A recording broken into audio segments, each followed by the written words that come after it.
Tämän hetken tietojen mukaan pian julkaistava lakiesitys. Ja alistaminen kuulemma lisää naisen estrogeenituotantoa, mikä taas lisää raskauden mahdollisuutta. Mutta miehen on uskottava, että nykynainen tarkoittaa ei, kun hän sanoo ei.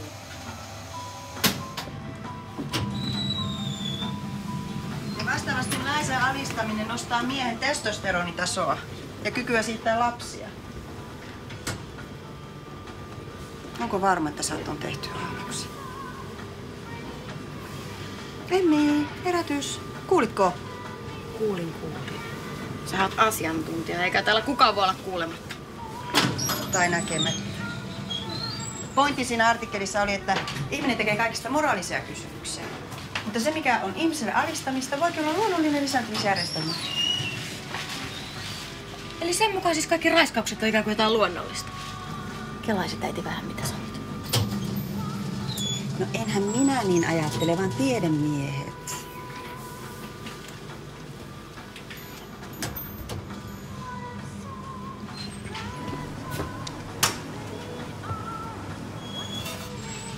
Voi ei, Emmi, katso käsiäsi. Käyttäisit kultapienihanskoja.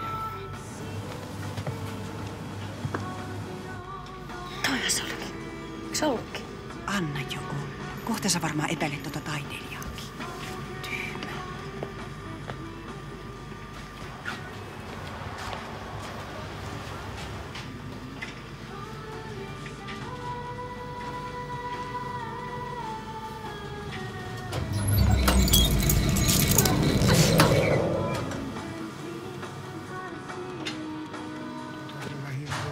Joku kollega osti, osti kapakka.